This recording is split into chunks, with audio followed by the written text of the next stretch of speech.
अस्सलामु अलैकुम प्यारे बच्चों। Welcome to my YouTube channel कहानियों की नगरी। आज की कहानी इब्राहिम की कहानी है। एक दफ़ा का जिक्र है कि किसी गांव में एक लालची और कंजूस आदमी रहता था। इसका नाम इब्राहिम था। जब भी कोई इससे पैसों की मदद मांगता तो वो इसे ये कहकर भगा देता था कि यहाँ कोई पैसों का दरख्त नहीं लगा हुआ जो सबको पैसे बांटता फिरूं। एक दिन वो कहीं जा रहा था कि उसे एक आदमी मिला जो खुद को जादूगर कह रहा था। इसने इब्राहिम से कहा, क्या तुम्हें ज्यादा पैसा चाहिए? इब्राहिम था ही एक लालची इंसान। फौरन बगैर सोचे समझे राजी हो गया। फिर इब्राहिम ने कहा, जादूगर भाई, जल्दी करें, मुझे जल्दी बताएं कि क्या करना है। जादूगर ने इब्राहिम से कहा, अपना सारा पैसा निकाल कर ले आओ, फिर मैं बताऊंगा कि क्या करना है।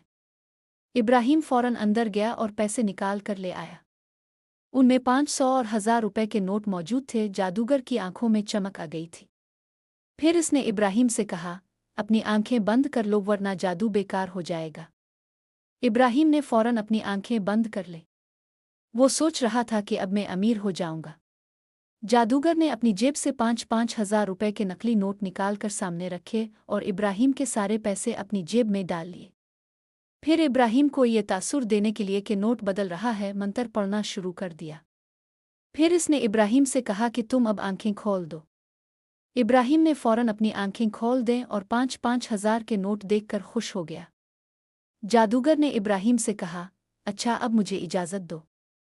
इब्राहिम खुशी से पागल हो रहा था। इसने जादूगर का शुक्रिया अदा किया। जादूगर के जाने के बाद वो होश में आया तो परेशान हो गया। जादूगर सारे नकली नोट देकर और खुद असली नोट लेकर भाग गया था और अब इब्राहिम कंगाल हो गया था।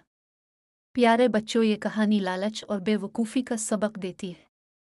इस कहानी से हमें यह सबक मिलता है कि लालच हमेशा नुकसान का बायस बनती है और कभी भी बगैर सोचे समझे किसी पर भरोसा नहीं करना चाहिए, ख़ास तौर पर जब कोई आसानी से ज़्यादा पैसा हासिल करने का झांसा दे।